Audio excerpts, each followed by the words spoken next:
You heard a story. I was talking about NBA Jam cabinets, commemorating Dražen Petrović's death in a very strange way. R.I.P. Peace to the Petrovich family. Joining me now, the co-founder of Sour Patch Kids. Man, I wish. Follow Through Studios. Follow Through .studio online right now. I would say you are the number one hype man of Fall Through Studios. I just need somebody's Instagram to hand out to people. Okay, that explains a lot. Hey, also, and we got a flea spot. Like you're a big part of Follow Through. Coming on. Yeah, it's CJ Toledano. Everybody, he's got a name. Make some noise for him. Stop your car. Clap for me. Pull over. Clap. Get a ticket. I'll PayPal you. Yeah, clap right in the cop's face. It's CJ Toledano, folks. CJ, what's good? What's man? going on? Nothing. Things are good, man. You know, we're in the playoffs. Like I said, I love talking basketball in every sort of way with you, Jamel. So it's good to be here. Do you like the playoffs? Yeah. Okay. Don't start this. Like, the Lakers are out. I've been a Lakers fan since I was a baby. I have not, but that's the line I like to use because it's very obvious. Anyone who's known me more than 6 weeks knows I liked the Bulls, all that shit. So you're wearing a Bulls shirt right now on this. Oh yeah, TV. I am wearing a Bulls Pacers shirt right now.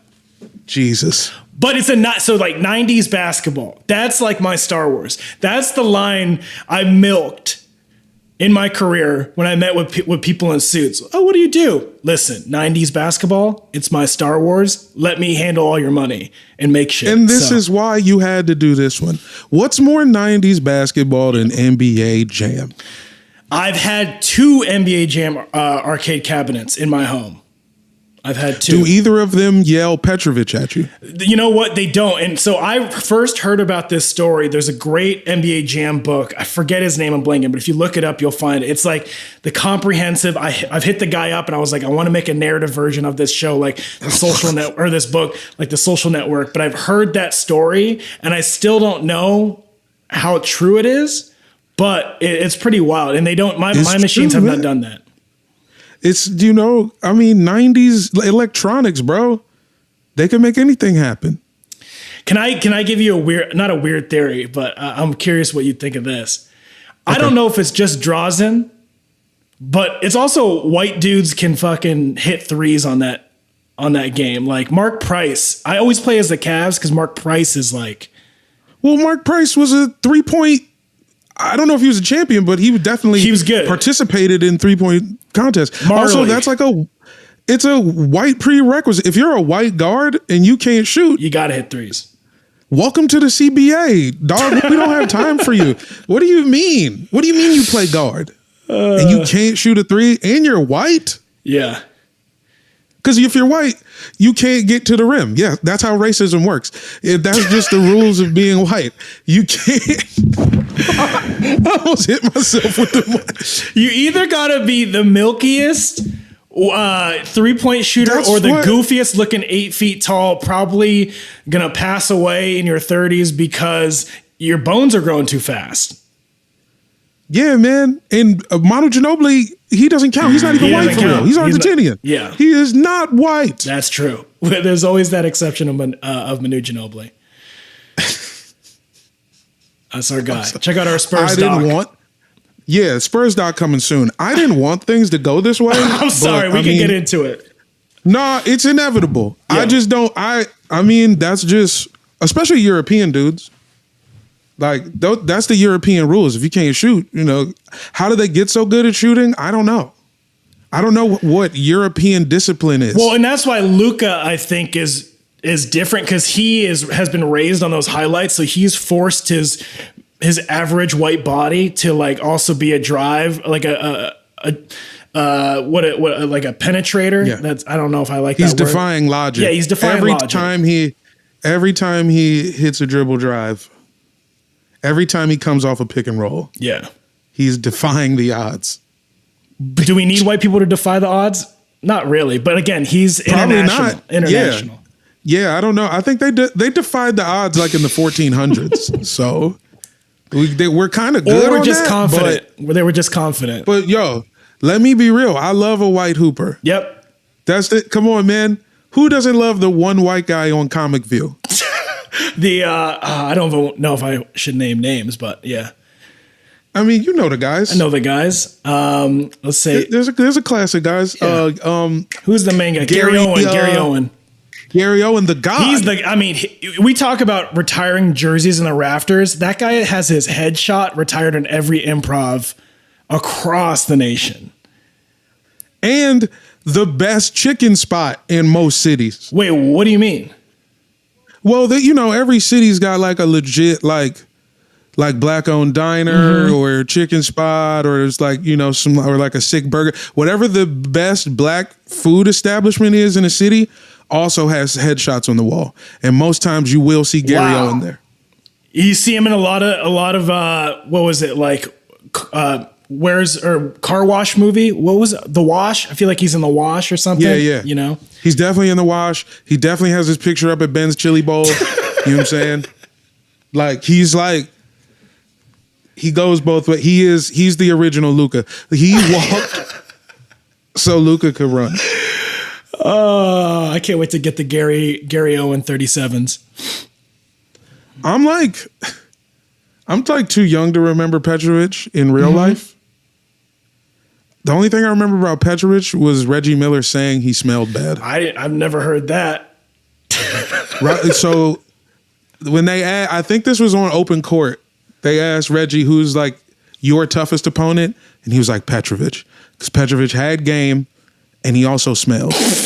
he was like, Petrovich used to intentionally not shower when the Pacers were coming to town. Like, he said this was like a personal him versus Reggie thing. Like, it was intentional. He was just like rolling around in the mud. It wasn't like, he was like, we got the Pacers tomorrow. I'm good. I'll use the Tom's deodorant. Don't give me the real. Strange. I mean, I guess. You gotta. These guys have these edges, and I didn't think smelling bad. It makes sense because we've played against those type of dudes at pickup where I've like, hey, let's go zone. No man, like, you want to shoot a 15-footer? Have at it, buddy. You stink. You smell. Nothing says I went to college more than requesting to go zone in a pickup game. Yep. Okay, you went to college. We got it, pal.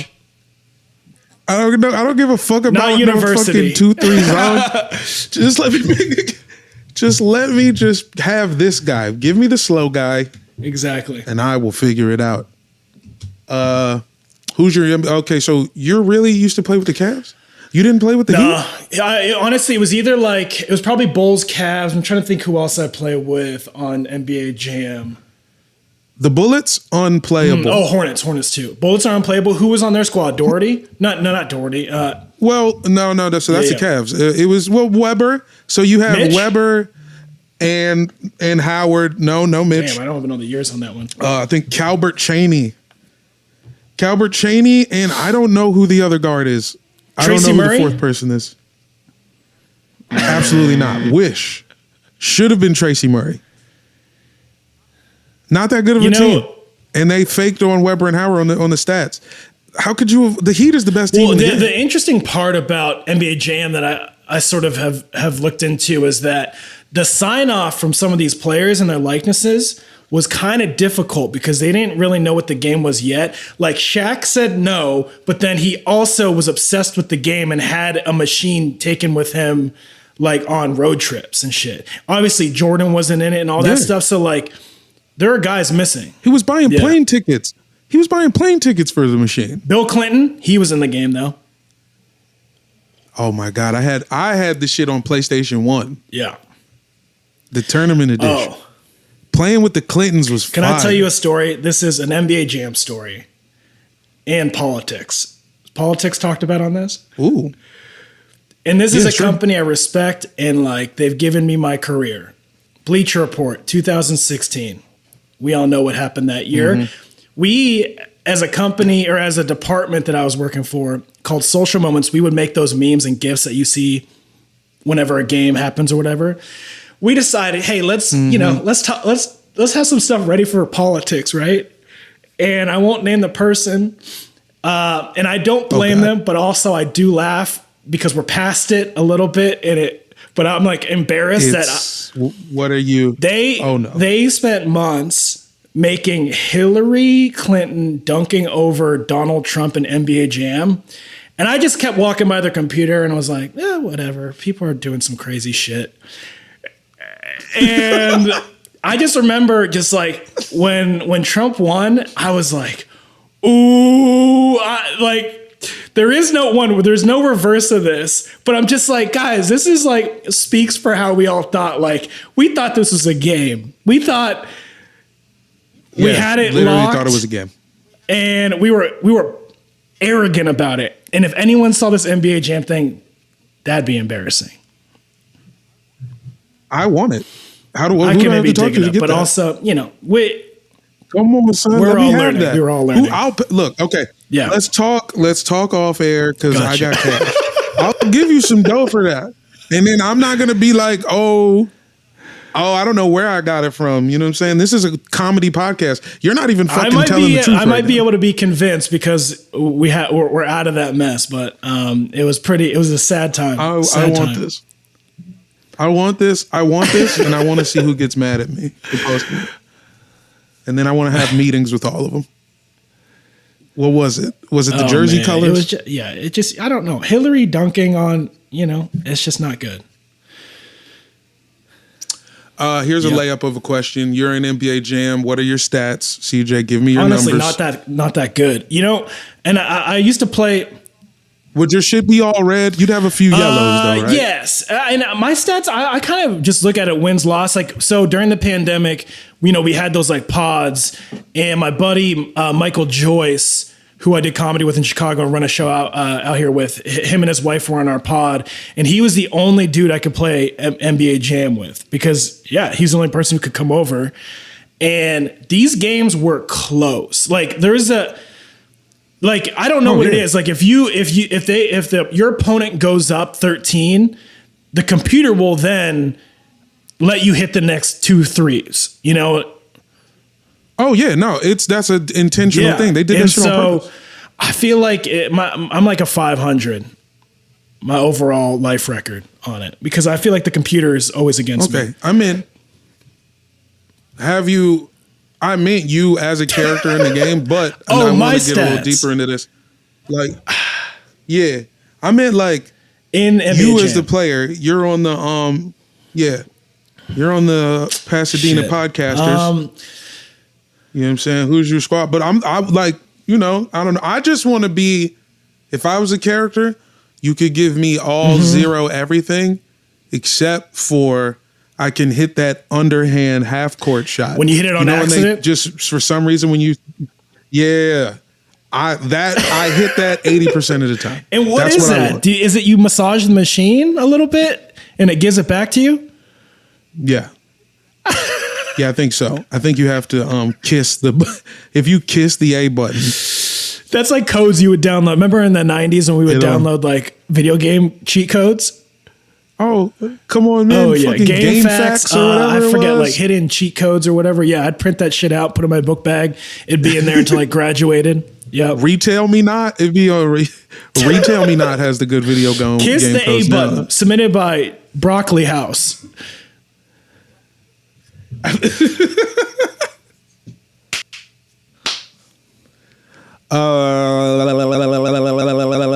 you played any NBA Jam reboots? Yeah, so I got a Wii over 3D. Yep. Carmelo's been on the cover of a couple reboots where they're like, it's new and improved. NBA Street Home Court, which is decent. The Volume 2 was just so good that the follow-ups didn't really work that well. But I have played the one, I was looking up the best NBA jams over the pandemic, and somebody told me the Wii one. I forget, I think it's just called straight up NBA Jam again. And everyone looks kind of like it's a little bit shinier. The angles are kind of slick. And it's good and it's fast. And I think Dwight Howard's on the cover. And it's Orlando Magic, Dwight Howard.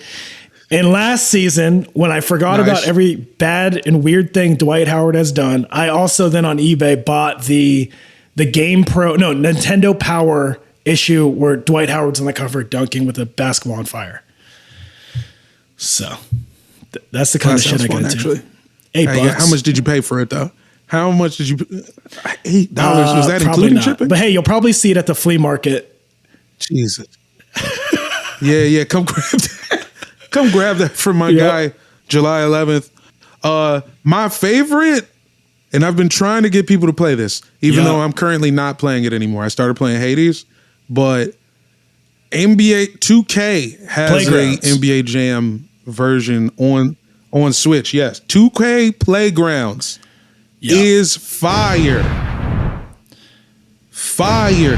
The mechanics are very much like NBA Jam. They've added some NBA Street elements where, you know what I'm saying, you could get a game breaker. You could do like a double alley-oop for an extra point. We got stuff like that. We've got like hot spots. And the rosters are out of control. The problem I have is like these video game makers got to know LeBron stopped rocking the headband a few years ago. You know? Sure. I actually have not played with LeBron in the game yet. You know, I just avoid him. Even though I used to play with the Heat on the original NBA Jam. You know, Harold Miner and Glenn Rice were the best two. That's the best duo in the game. But like, I'm a different man. LeBron has affected my life in many different ways, both positive and negative. For the most part, and I choose to avoid that. Yeah. Mostly negative. I'm going to be real with you. Most of the early 2000s, it was pretty negative. This is bringing it back to what the game is itself. Is it in Playgrounds, do they play like on a crew, like on a pirate ship? Or like their courts on a ship? So the first court is Santa Monica Pier. And then there's like a bunch of different, the DC one is weird. It's just like, it's at a gym, it's at a CrossFit gym. It's at a CrossFit. You're playing in like a weighted LA ropes and fitness shit nearby? gym. And it's weighted ropes, people doing kettlebells, and it's facing the Capitol building, and then like a helicopter shows up every now and again. I think it's the president. Hey, swing in there by or something. The CrossFit gym. Let's see who's playing. Oh my God, is Chauncey Billups playing against? Oh, that's a bad name to bring up. But is those are. But they got every version of. Chauncey. Never mind. We don't need to go there. The president's at Orange Theory. That's all you need to remember. We'll never know what that place is. Point is, and it's weird. They got weird color balls. You could play with you could play with a bowling ball. Okay. And then you can. They have players cross teams, so like you can play with. OKC Durant, you can play with Nets Durant. Are they still updating the rosters Warriors currently? Durant. Yes, because there's not a new version out. So there's current rosters. The way they do it is you have to unlock players just through playing the game. And it's like I think they were ahead of the basketball card trend. Yep. Because the players are cards. So then you get packs of cards. So there are players. Full videos. Yeah. And I come across these like Twitchers or whatever, Twitch streamers, where they make millions of dollars because of their subscriber base or whatever, right? And then they make videos where they buy these packs and it's like praying that they get like Sixers Dr. J, or like Michael Jordan, like 97 Jordan. It's crazy. Yeah. I got Wes Unseld. That's a good and I way got to go. out the game. I will say this. So like, and this could be handled offline, but we're going to Indianapolis for the 4th. Then I come back. Sure. Megan, my lovely wife who I love, she's gone for a week, so I could do whatever I want. We should play some Playgrounds. And then the other thing I wanted to say. This sounds fun. Is Ultimate Rivals. I've told you about this. This is a new NBA Jam game, but the players like, their fight, like it's like they have a whole new platform. NBA Street meets like a fighting game is what they're calling, or NBA Jam meets like Mortal Kombat and Street Fighter, right? And the players, it's basketball, but the players are legends that they've gotten licensed. So they have like Giannis Antetokounmpo, but then they also have Walter Payton. They have like Mia Hamm. Like, and those are your squads are just like sports legends. You play arcade Street Fighter style basketball. Yeah. Fucking kick the shit out of somebody with Mia Hamm? Yeah. I'm with it. Last thing I want to ask you. Do you have a favorite video game glitch? Let's see here. Yes. What's that Missing one? No is a classic. Remember, Missing No is from the Game Boy Pokemon. I think it was just the blue version. There was like a trick.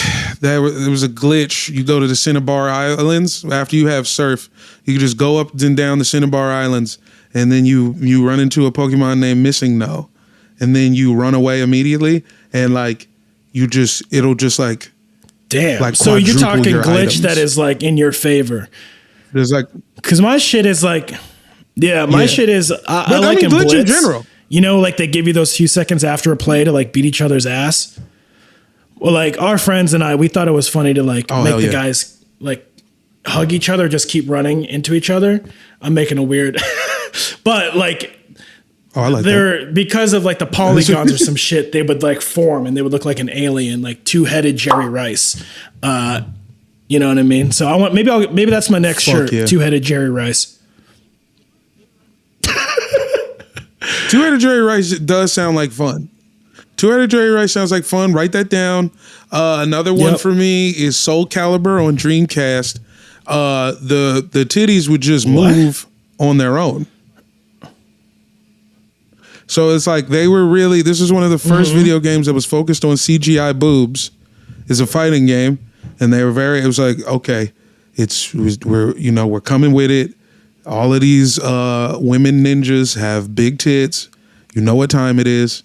And they're like the victory pose after you won. Yep. They would do like every character had like a victory pose. And then after they would hit the whoa and not be moving anymore. That'd be too much for my the boobs would then move. Brain to handle. It was a lot.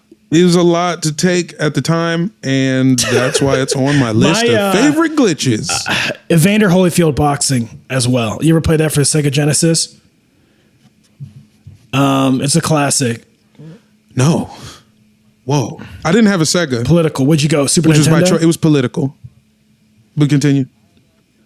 Well, neither actually. I had a Nintendo when I was little, and then my cousin had a Super Nintendo, so I was just over there.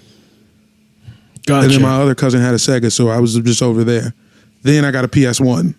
PS1. Damn. Jam Tournament Edition out the box. That's probably the best NBA Jam.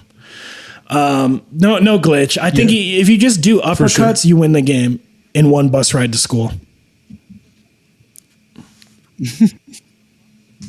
About it. All right. That sounds fire. Is there anything you would like to say to America, to the NBA Jam creators? Is there nothing to like say to the Clintons that already hasn't been said by the masses, but we love you. Keep playing saxophone. We love you, obviously. I don't know. You know what? I mean, I genuinely would love I don't follow through my company. You know, you've worked closely with us. I'd love a crack at figuring out the creative for the next big NBA Jam.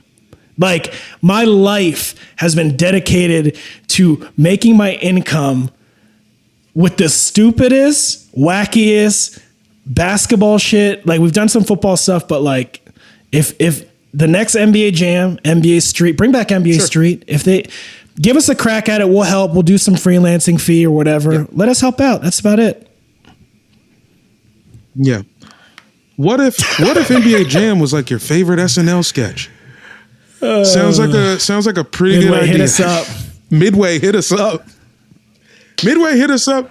And watch when's Sneak this coming This. out? By the time this comes out, Sneak This will be out. Be our kids.